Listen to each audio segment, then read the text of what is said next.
The Box of Delights by John Masefield, Chapter 6, Part 1. Please, Kay said to the bishop, can I talk to the Punch and Judy man? I'm afraid not, the bishop said. He asked especially that the children should not talk to him either before or after the performance. He is giving 2 performances. He is an old man and is suffering rather from his throat and does not want to talk in addition to having the strain of 2 performances. But it is Cole Hollings, isn't it? Kay asked. The old man who was at Seekings last night. Oh yes, the bishop said. It is Cole Hollings. Well, could you tell him for me, Kay said, that I am so very glad that it's all right? Certainly, I will tell him that, the bishop said. And in spite of the bishop's words, Kay hoped very much to talk to Cole Hollings. Presently, they were all taken to the room in which the performance was to be given. Kay thought, now I'll be able to speak to him. But in this he was disappointed. The room was a long room, once the guest room of the Pilgrims. At the end there was a stage covered with a curtain. Kay realized that the performance would take place on the other side of that curtain, and that there would probably be no chance whatever for him to speak to old Cole. The bishop made a little speech and welcomed them all. Then the curtain was partly drawn aside. On the stage there was a theater for Punch and Judy. It seemed to be exactly the theater that Cole had used, and that Toby dog was an Irish terrier. But at the end of the play, when Kay called, Barney, Barney, the dog did not answer to his name. Kay wondered several times during the performance whether the performer's voice was quite that of Cole. He couldn't be sure, after all. The shrill of one of Punch is very like the other. And now, the bishop said, Mr. Hollings will give you a much older version of the Punch and Judy play, which his grandfather used to play upon the roads. It was a very interesting performance, and the children hugely enjoyed it, but not so much as they enjoyed those magical tricks which he had played at Seekings. Presently, the curtain fell. And that was the end of Kay's hopes of speaking to the old man, for the bishop at once said, and now everybody, I want you to move into the next room, there, behind you, to dance around the Christmas tree and receive the gifts allotted to you. The door opened behind the company. Beyond the room in which they had seen the show was another room, also part of the hostel. Pilgrims had come to that place in hundreds in the Middle Ages, for the cathedral had then held the shrine of the great Saint Cosric, Saxon king and martyr, who had worked for such famous miracles in the cure of leprosy and broken hearts. In the midst of this room was the biggest and most glorious Christmas tree that had ever been seen in Tatchester. It stood in a monstrous half barrel full of what looked like real snow, about with holly and mistletoe. Its bigger boughs were decked with the glittering colored glass globes, which Kay so much admired.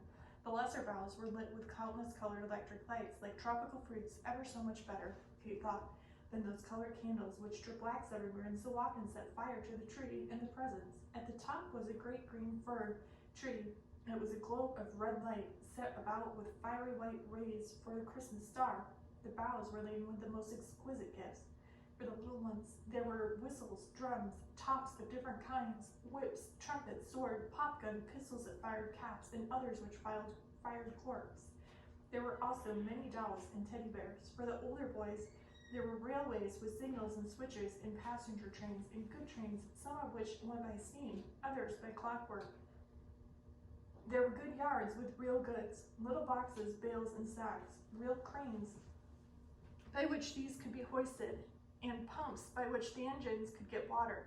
There were airplanes which you could wind up so that they would fly about the room. There were others which made to fly by pulling a trigger. There were farming yards, and cocks and hens, which really pecked and crowed, and cows which wagged their heads. There were zoos with all sorts of animals, and aquariums with all sorts of fish, and real water which could not splash out. Then there were all sorts of mechanical toys of men boxing, or wrestling, or sawing wood, or beating on anvils.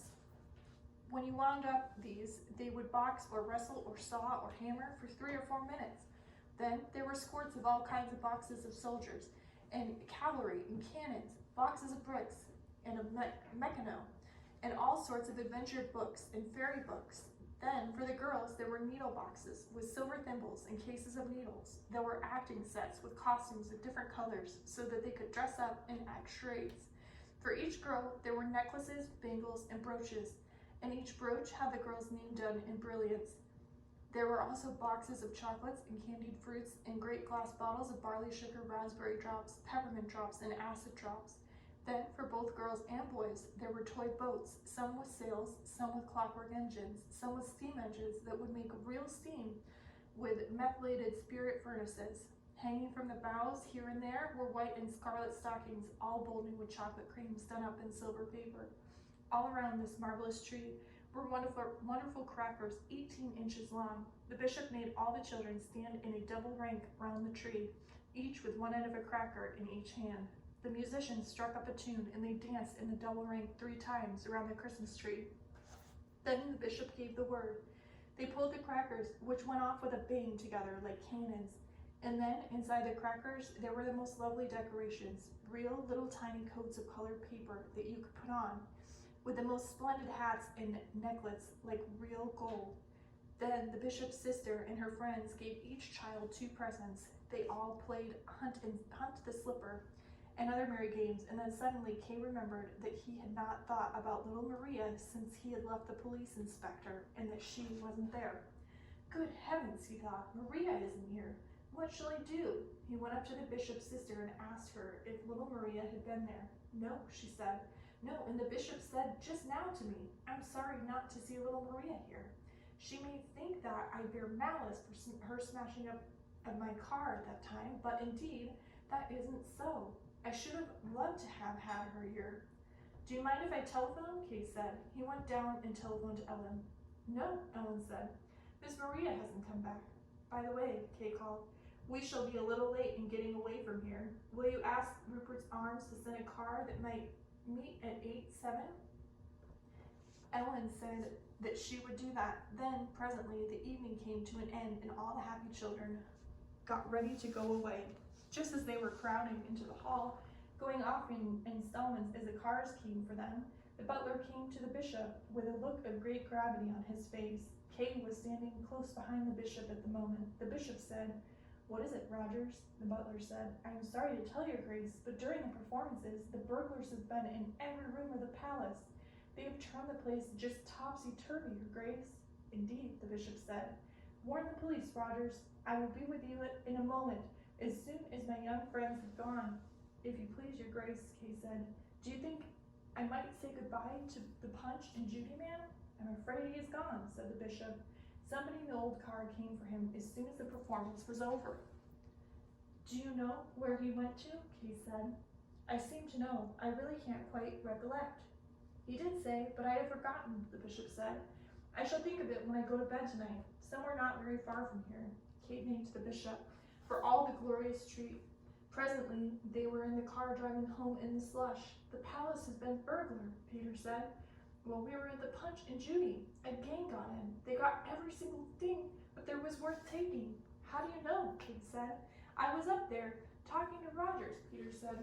The palace is full of guests, 7 old dowagers at least, and they have been all brought their family jewels, and they're gone. A cool 40,000 wouldn't pay for the insurance. The footman said, we shall have the police on us tomorrow, Kate said, and we shall have our fingerprints taken to see if we were accomplices. I say, Susan said, do you think we shall? Sure do, Peter said. It will be a matter of police routine. Kate thought that the burglary was a matter of Abner Brown's routine. Well, I do hope, he said, I do really hope that little Maria hasn't been in with the gang. It would just be like her to do a thing like that. Oh, I do wish it was tomorrow morning, Jemima said, and we could see the papers about it. If the motor cars have gone from the garage, then we may suspect that Maria has had a hand in it. Maria won't have had a hand in it, Susan said, except to collar all the swag and bring it back to its owners. When they reached their home, there was no news of the little Maria. But in some strange way, the news of the burglary had reached Ellen. She greeted the children with, I do hope the burglars didn't frighten you.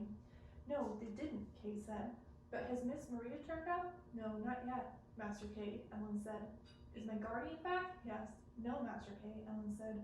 The Rupert's Arms man went to the 8:07, but she didn't come by that train. And there's no other train from London tonight. Has any message come from her? No, Ellen said. I telephoned through the number you gave. She started to catch the train. Well, Kay said, I suppose the trains are all upset, partly with the Christmas and partly with the snow. She may have gone a certain distance and then had to come on by car. It may have been something like that, Ellen said. You see, sometimes, Kay said.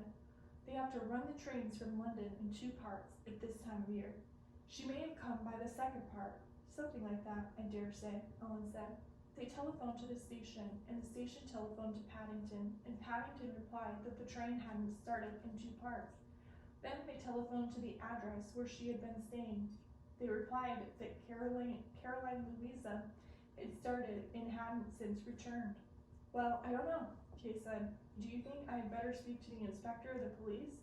Then he remembered the inspector's maxim, that the simple explanation was always the last one thought of, and thought, well, the inspector would only laugh and tell me to take a posset. Ellen, he said, can you make possets? Yes, Master Kay, she said. I can.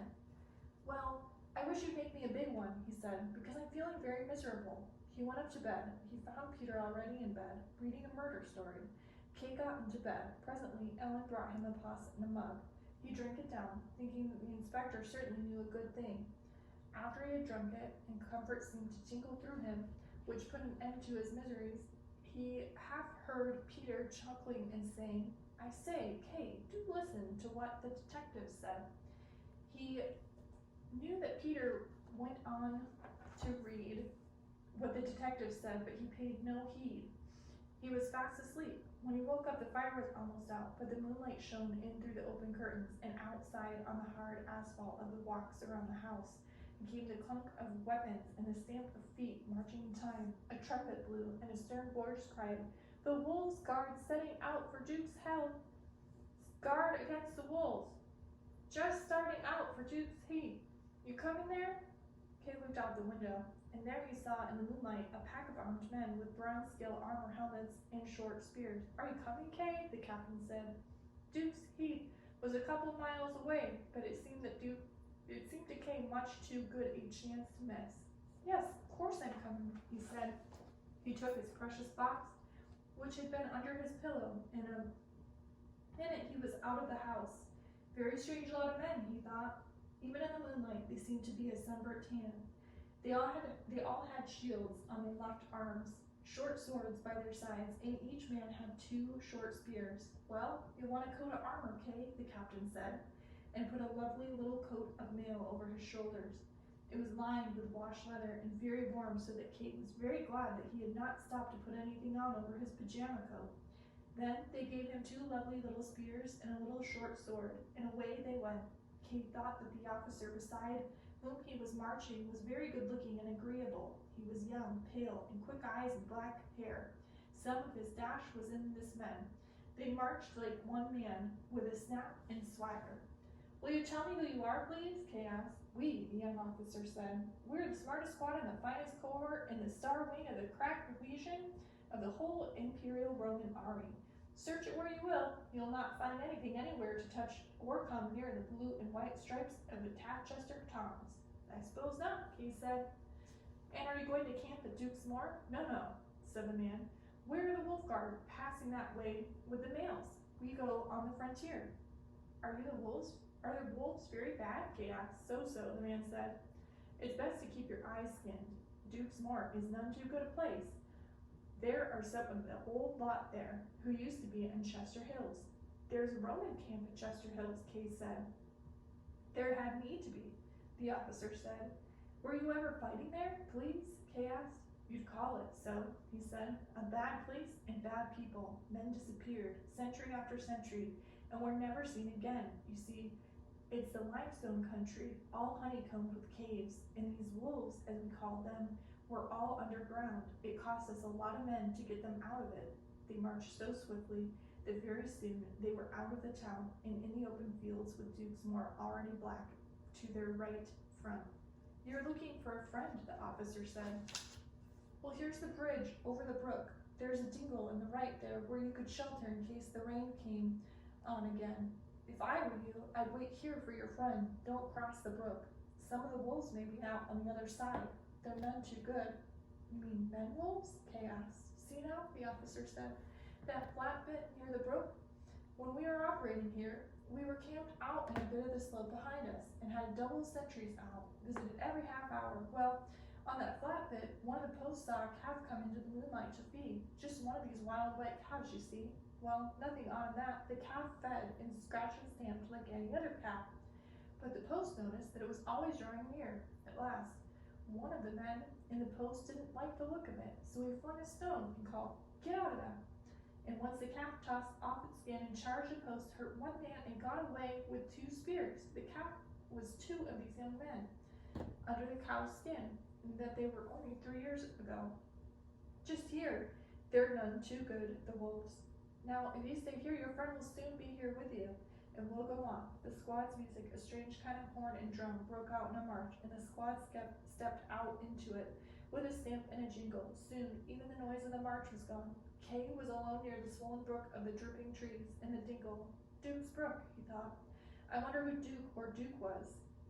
He had been told there was a real name, and that was Duck's Brook, from the wild duck that hunted there. The moon having gone behind the clouds, it was now dark night near Duck's Brook. Kay wished that the soldier had not told him the tale about the white calf. The night was now black in it as a pocket. In their blackness, oh horror, was a white calf moving toward him, just as Roman had described. Was it a calf? He remembered.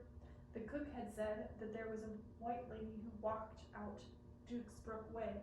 This thing that was coming was a white lady, but supposedly it was a white wolf standing on its hind legs, ready to pounce.